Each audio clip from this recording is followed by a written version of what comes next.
A warm welcome to you. This is a comprehensive news package on OGTV. I am Opeyemi Adewumi. First, the highlights. President Tinubu sent State Police Bill to House of Representatives for constitutional approval. Federal government unveils skills training for 18,000 artisans nationwide to tackle unemployment.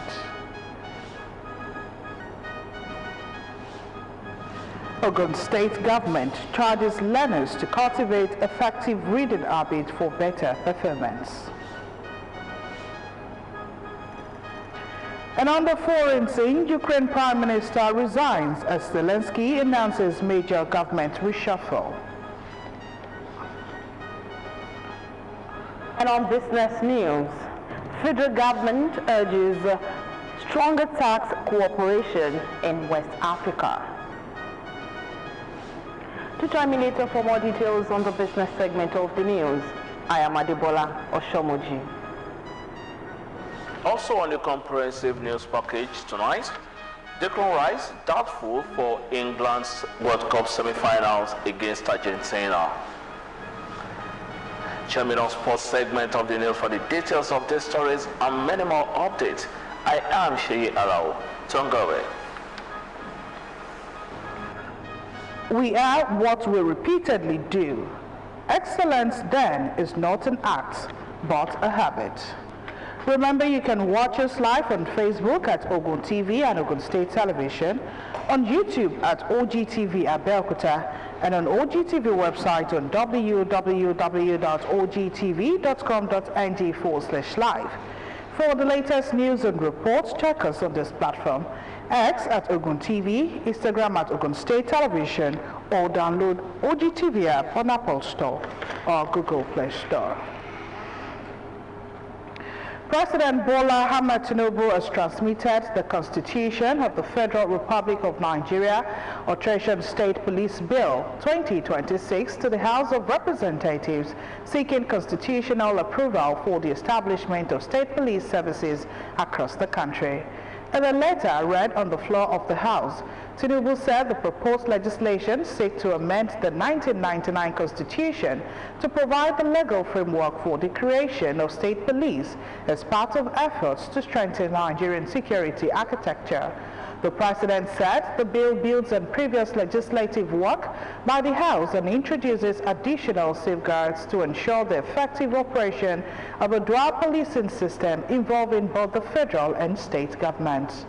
According to Tinubu, the proposed framework is aimed at addressing Nigerians' evolving security challenges through a more responsive and efficient policing structure, describing the bill as a key component to his administration's security reform agenda. The President urged lawmakers to expedite its consideration and passage. The latest move comes barely 2 weeks after the Senate passed a similar constitutional amendment bill seeking the establishment of state police across the Federation. If passed by the House of Representatives and subsequently endorsed by the required number of state houses of assembly, the bill would pave the way for the establishment of state police services as part of efforts to tackle growing insecurity across the country. Meanwhile, the federal government of Nigeria and the United States have reaffirmed their commitment to strengthening their long-standing strategic partnership with both countries, agreeing to deepen cooperation in trade and investment, maritime security, counter-terrorism, intelligence sharing, migration, and regional peace and security. The commitment was made during a meeting between the Minister of State for Foreign Affairs, Ambassador Shola Enikolaye, and the United States Assistant Secretary of the State for Africa Affairs, Frank Garcia, at the Ministry of Foreign Affairs in Abuja. Welcoming the U.S. delegation, Enikolaye said Nigeria placed high importance on its bilateral relations with the United States and expressed confidence that the visit would further strengthen cooperation across key sectors.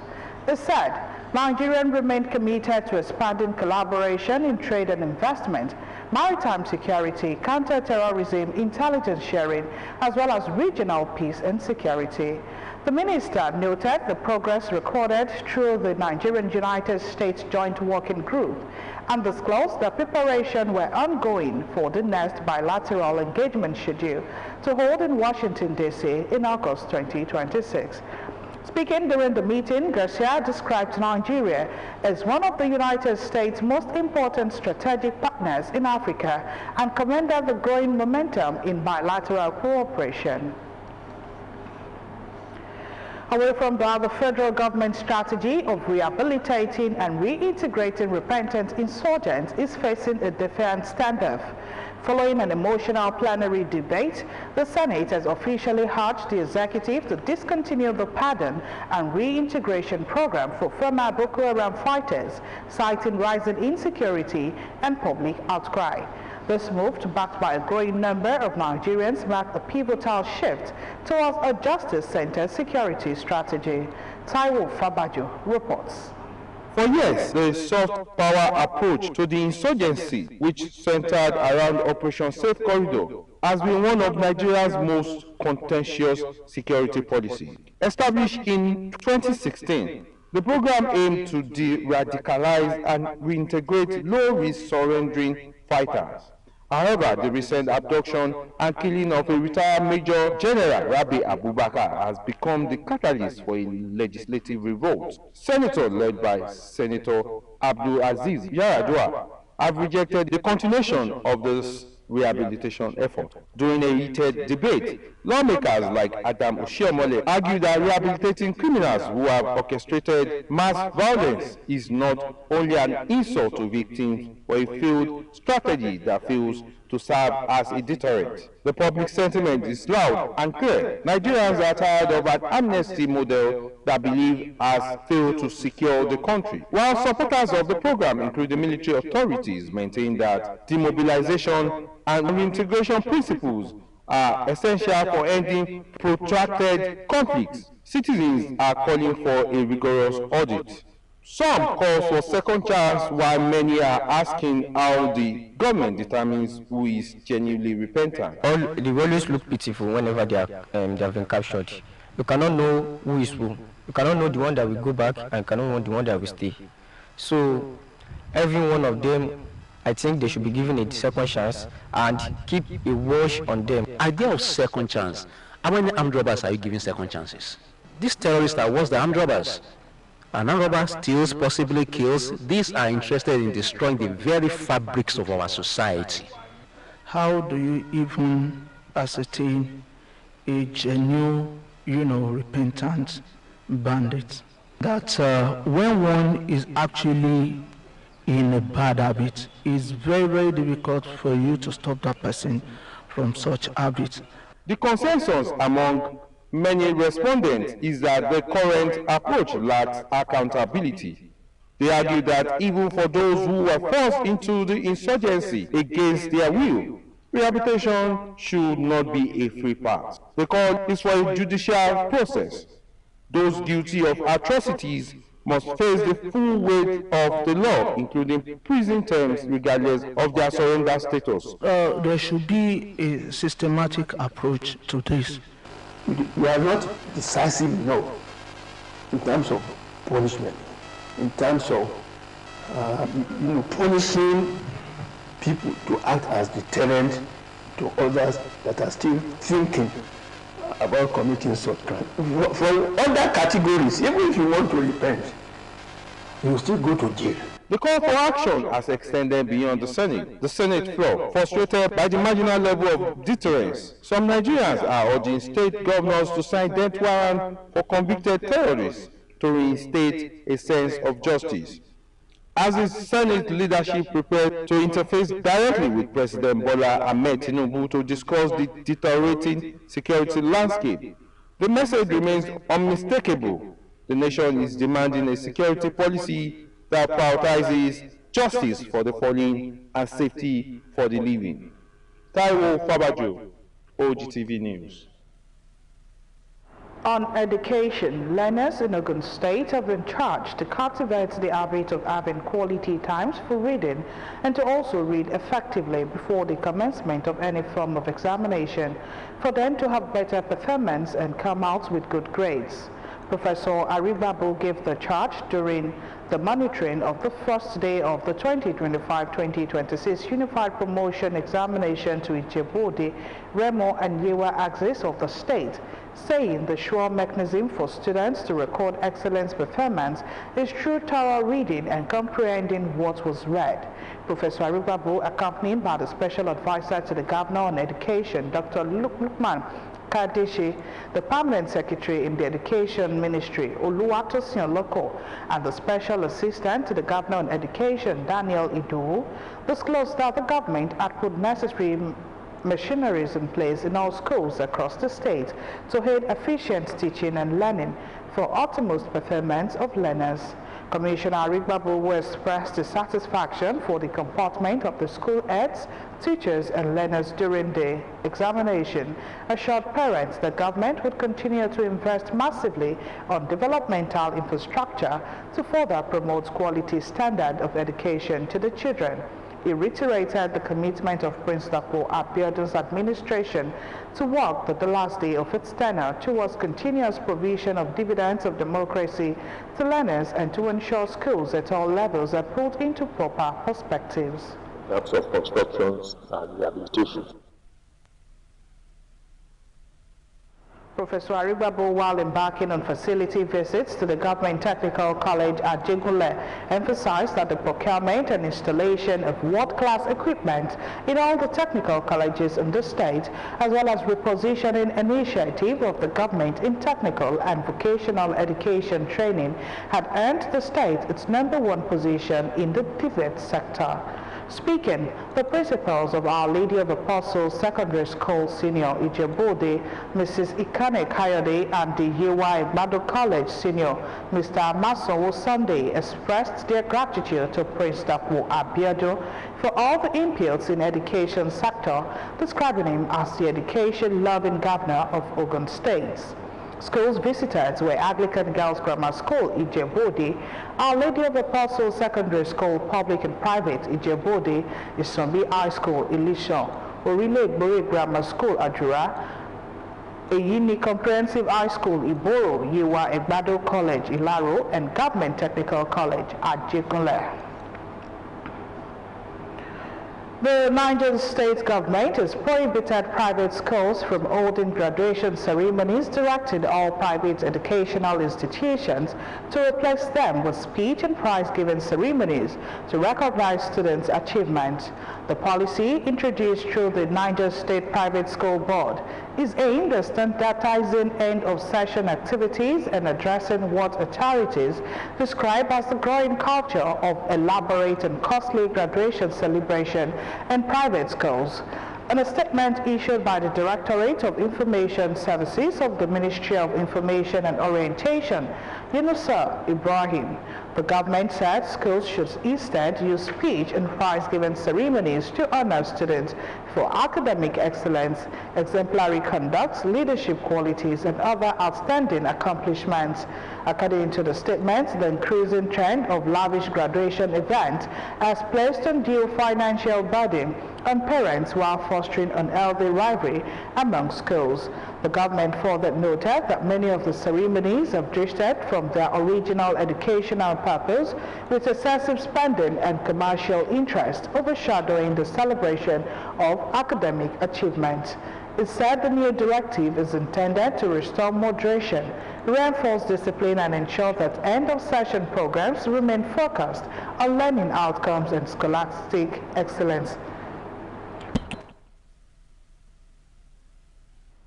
A stronger partnership between the National Youth Service Corps and Corps employees have been identified as key to improving the welfare productivity and overall workplace experience of Corps members across the country.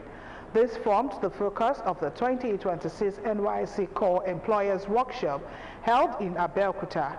Testimony Komolafe reports. The workshop themed fine-tuning stakeholders' collaboration to enhance core members' welfare and workplace experience, brought together core employers, government officials, and other stakeholders to explore ways of improving the welfare and workplace experience of core members. The Ogun State coordinator of the NYSC, Olayinka Nasamu, described core employers as key partners in the success of the scheme. She urges them to continue providing conducive work environment, mentorship, and adequate supervision for core members. Your commitment to mentoring, supervising, and providing conducive work environments for our core members has significantly contributed to the success story recorded over the years. A cultural performance by the NYSC Cultural Group entertained guests before the acting director of the NYSC Southwest Area Office 2 delivered the keynote address on behalf of the NYSC Director General, Brigadier General Olakunle Oluseye Murphy. He emphasized stronger collaboration to enhance core members' welfare and productivity. While the scheme is responsible for mobilizing, deploying, monitoring, and providing guidance to core members, core employers play an important role in creating a conducive environment for productive and eventful service. The Commissioner for Youth and Sports Development, Ogun State, Wasiu Isiaka, commended the contributions of core members to the state's development and officially declared the workshop open. All members represent the future of our nation. They arrive at their places of primary assignment with knowledge, enthusiasm, creativity, and fresh perspective. Participants examined 2 papers focusing on stakeholders' commitment to core members' welfare and the responsibility of core employers in creating supportive workplaces. For a core member, welfare is far more than a monthly stipend or an occasional medical checkup. It is the support system that either leads a young person into purposeful service or leaves them in quiet survival mode. Employer acts as critical stakeholder in national development. Just with what we have said, they play a foundational role in shaping the careers and the future of the core members. The workshop ended with syndicate discussions and resolutions aimed at strengthening collaboration, improving workplace experience, and enhancing the overall service year for core members. Testimony Komrafe, OGTV News. And still to come on the news. Federal government unveils skills training for 18,000 artisans to tackle unemployment. We'll bring you more news and reports after this time out.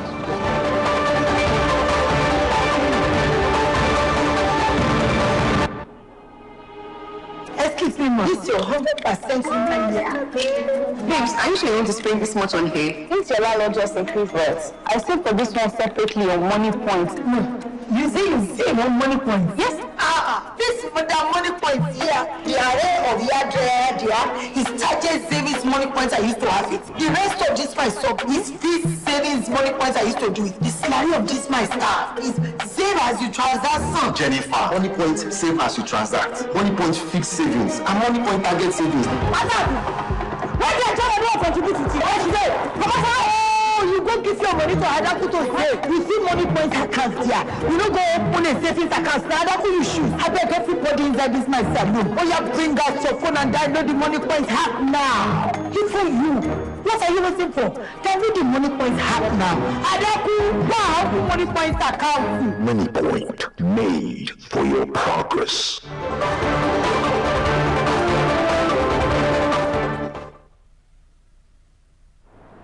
Glad to know you're still there watching, and if you're just joining us, this is a comprehensive news package for the day. The federal government has unveiled a vocational and skills acquisition training program for 18,000 artisans across the 36 states of the Federation and the Federal Capital Territory as part of efforts to tackle unemployment, promote self-reliance and reduce poverty. The initiative, being implemented by the National Social Investment Program Agency, would commence in 229 accredited training centers nationwide. Speaking at the official flag-off ceremony in Abuja, the Minister of Humanitarian Affairs and Poverty Reduction, Dr. Bernard Doro, said the program aligns with President Tinubu's commitment to empowering vulnerable Nigerians and creating sustainable pathway to economic independence. According to the minister, the training is designed to equip beneficiaries with practical vocational skills that would enable them to transition from vulnerability to self-sufficiency. He explained that the 2-week training program targets individuals who already possess basic skills and require additional training to improve their competence and productivity. They were assured that the government had put in place robust monitoring and evaluation mechanism, including a digital tracking system to monitor beneficiaries and ensure accountability and the distribution and use of starter packs. The Nigerian Center for Disease Control and Prevention, NCDC, says Lassa fever has claimed 219 lives across the country in the first 25 epidemiological week of 2026, with 891 confirmed cases being recorded in 23 states and 111 local government areas. According to NCDC's Lassa fever situation report for epidemiological week 25, the disease has a case fatality rate of 24.6%, higher than 18.6% recorded during the same period in 2025. The report showed that 22 new confirmed cases and 3 deaths were recorded during the reporting week from 150 suspected cases across 4 states and 10 local government areas. The NCDC noted that the number of confirmed cases increased compared with the previous epidemiological week, with new infections reported in Bauchi, Ondo, Taraba, and Benue states. It said 5 states, Ondo, Bauchi, Taraba, Edo, and Benue, accounted for 85% of all confirmed cases reported this year. Ondo recorded the highest burden with 29% of confirmed cases, followed by Bauchi with 25%, Taraba with 15%, Edo with 10%, and Benue with 6%. According to the agency, the most affected age group is 21 to 30 years, with confirmed cases ranging from 1 to 93 years and a median age of 30 years. It added that male to female ratio among confirmed cases is 1:0. The Constitution guarantees equal protection under the law, but for millions of Nigerians, that promise is colliding with a harsh reality. The cost of seeking justice has become prohibitive, from exorbitant legal fees to protracted litigation circles. The system is increasingly tilted in favor of the wealthy. Olaide Oloye Shuluade reports on the growing divide between the right to justice and the ability to afford it. Our reports. In a democracy, justice is the final safety net. Yet, in Nigeria, the cost of entry to that net has never been higher. The current economic climate has created a dual crisis. Ordinary families are finding it impossible to defend their fight, while the cost of running a law firm has skyrocketed. Legal professionals argue that high fees are often a reflection of the broader economy, with inflation impacting operational costs, continuous professional education, and administrative overheads. Many practitioners maintain that they are merely struggling to keep their chambers open. I believe that legal services is still affordable, very well affordable. It depends on where what you want to achieve, whether it is commercial or what maybe is a fundamental human rights case. If it's a fundamental human rights case, average lawyer will be interested in doing it most of the time, even pro bono. But when it comes to commercial transaction, it's something that involves money, and you want to benefit from it. You cannot expect a lawyer to do it for you free of charge. So that's just the difference. But there is always a lawyer everywhere for everybody. one of the ways and means of alleviating that situation, that problem, is for us, it's for our people to approach the Public Complaints Commission. It is not all the cases that are meant for the courts. There are some that we just need to use the alternative dispute resolution mechanism. However, human rights advocates are pushing back against this narrative. They argue that when justice becomes a commodity, the entire legal system loses its legitimacy. Without these interventions, the most vulnerable citizens will continue to suffer in silence, unable to challenge exploitation or injustice. Interventions of such nature will be very, very good. And it also calls for criminal justice. I think government should also endeavor to fund some of those agencies that are created to make intervention.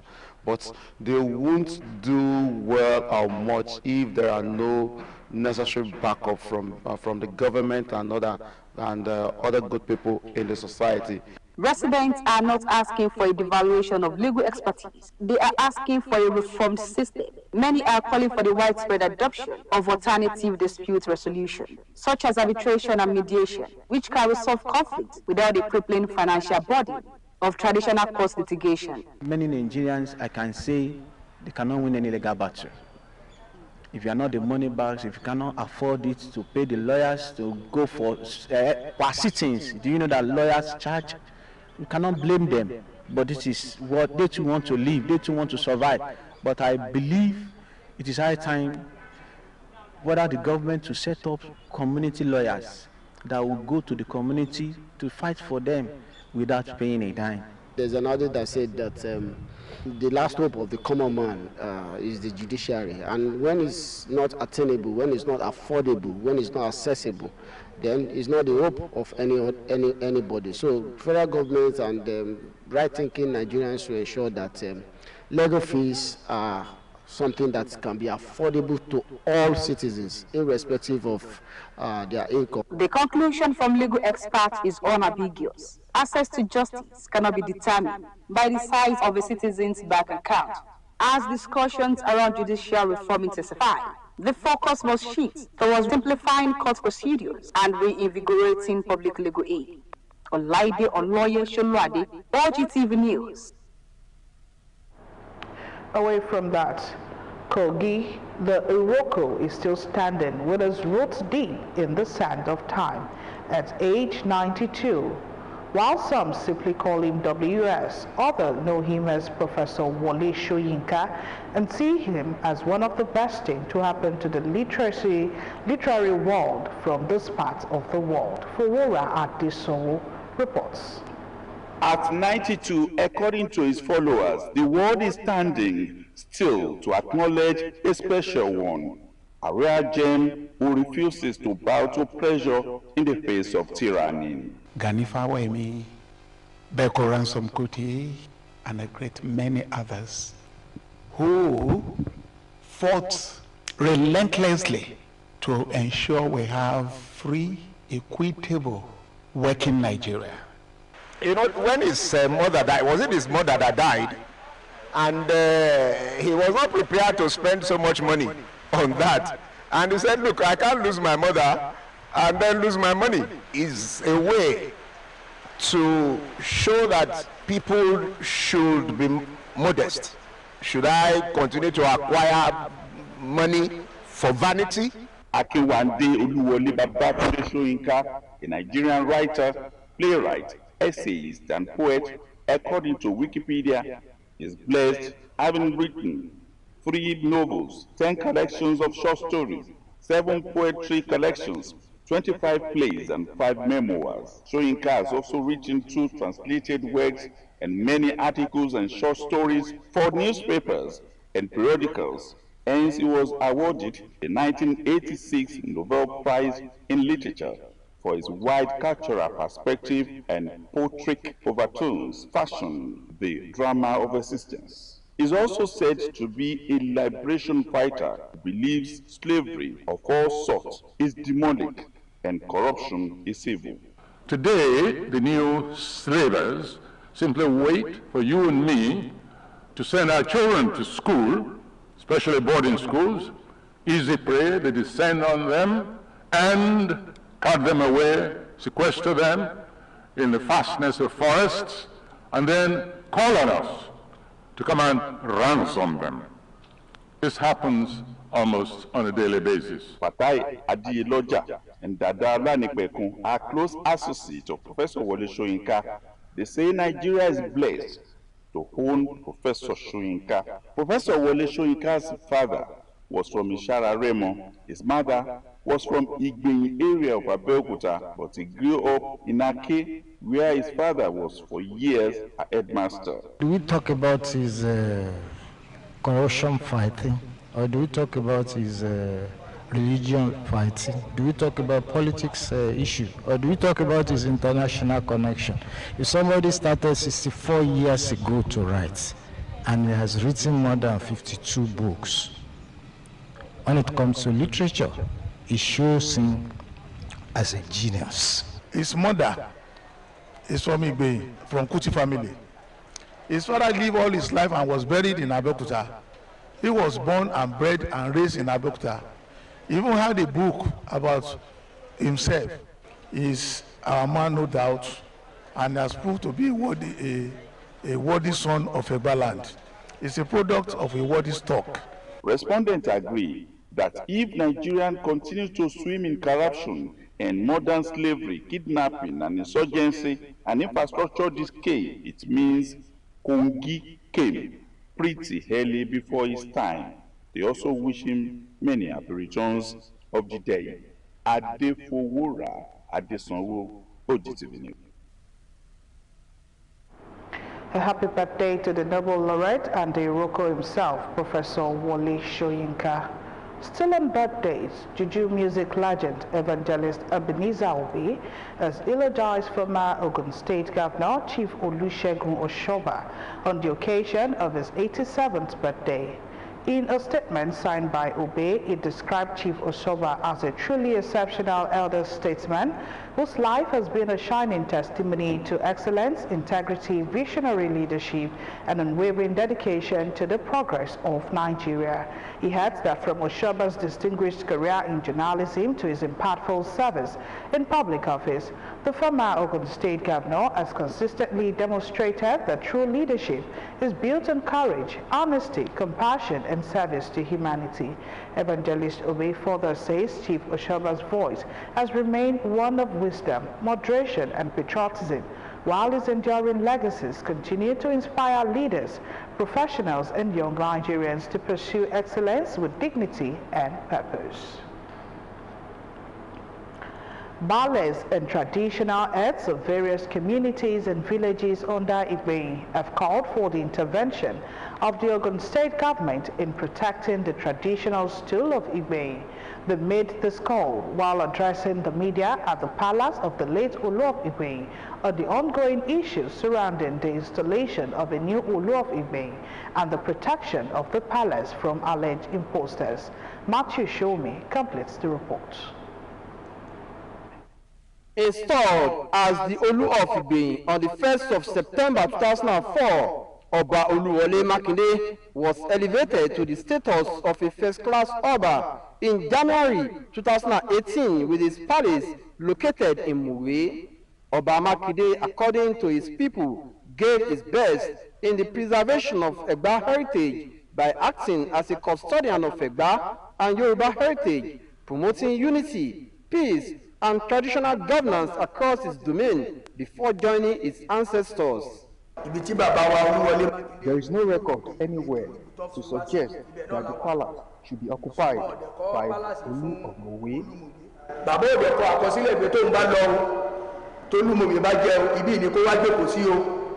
What the chiefs and ballads consider as a threat to the throne and usurpation of his palace necessitated this press conference addressed by the representatives of some of the villages and communities under the stool. We believe that the stool of Olugbe is existing and is a first class and recognized Oba in Ogun State. Akabisi was upgraded to first class Oba, which was published in the dailies, and everybody can see it. The government decision to upgrade the statue was conveyed to Obama Makinde in a letter reference number CH.10/63/volume1/341, dated January 11, 2018, and signed by the Director, Chieftaincy Affairs for Permanent Secretary. The called on the government to come to their aid in addressing issues to avert crisis. We are just appealing to the government, to the department concerned with the government prestataries, to come to our aid, that this palace must not be closed down. We are expecting a new man to come and stay on the stool and bear Olu of Igbe. That is what we pray for. They use the opportunity to thank the Ogun State government for what is being done to bring development to the community. Matthew Showu, OGTV News. We now join Adebola Shomoji for business updates. Do stay with us.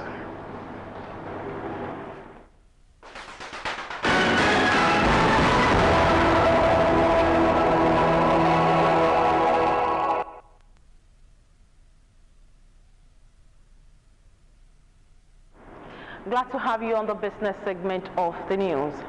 The Minister of Finance and the Coordinator Minister of the Economy, Mr. Taiwo Yedele, has called for stronger regional collaboration to deepen tax administration reforms, improve compliance with ECOWAS tax directives, and strengthening domestic revenue mobilization across West Africa.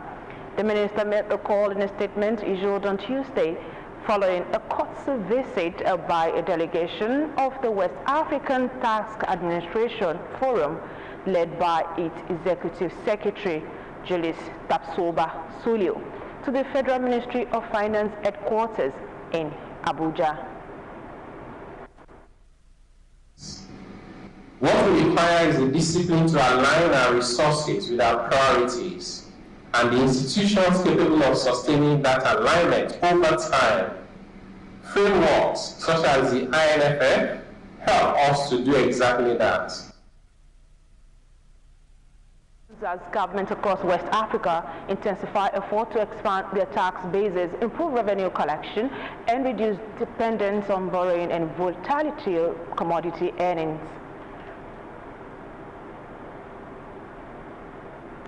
The Nigeria Customs Service has revealed that the value of import duty exemption certificate approvals for imported goods and equipment rose to 34 trillion naira in 2025, with about 60% of the waivers granted for military hardware procurement. According to the Comptroller General, Adewale Adeniyi disclosed the figures during an investigative session of the Senate Committee on Finance with revenue-generating agencies. It said government policies had at various times both helped and constrained customs revenue-generating capacity. Million drivers of revenue generation that puts us under pressure. So we see and the last when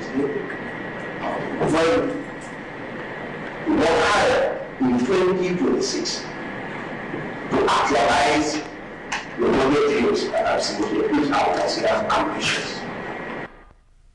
Disclosure shows the scale of revenue forgone through duty waivers, even as the Customs Service faces a significant shortfall against its 2026 revenue target.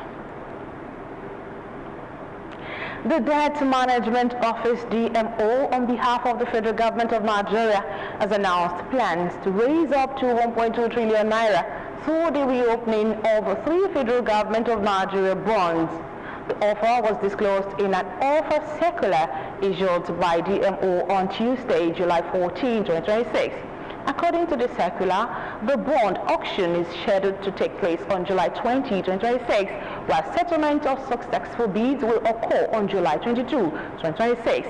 The issuance of being conducted under the provisions of the Debt Management Office Establishment Act 2003 and the Local Loans Registered Stock and Securities Act. Dangote Petroleum Refinery has fixed the ex-depot price of premium motor spirit petrol at $0.779 per litre, unveiling a new pricing template that also raised the benchmark prices for diesel and aviation fuel following a transition to dollar-denominated transactions. This marks an end to Naira payment for the purchase of refined products, which started after the October 1, 2024 commencement of the Naira for crude deal. The development also marks a major shift in the refinery's commercial operations and could reshape pricing dynamics in Nigeria's deregulated downstream petroleum sector, where Dangote has emerged as the country's largest supplier of refined petroleum products. The revised prices, which took effect on Monday, place automotive gas oil diesel at $1.087 per litre, aviation turbine kerosene at $0.942 per litre, while coastal deliveries of petrol were fixed at $1,044.62 per metric ton. And lastly, on the business segment of the news, the Nigerian equities market opened the trading week on a negative note on Monday, extending its losing streak for a second consecutive session as widespread selling pressure wiped 1.315 trillion naira off the total market capitalization. The all-share index fell 0.84%, losing 2,049.65 points to close at 1,041.791911 point. Similarly, the total value of listed equities shed 1.315 trillion naira, finishing the day at 155.130 trillion naira. The day's negative performance was primarily driven by price depreciation in highly capitalized and medium-tier stocks. Market settlements was heavily skewed towards the bears, with 44 decliners dominating 19 advancers. PZ Cousins Nigeria Limited and lagged with a maximum daily drop of 10.00% to close at 81 naira per share.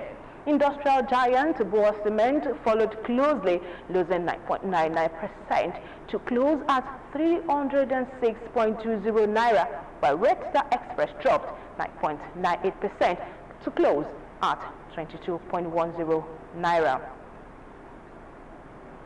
And that ends the business segment of the news.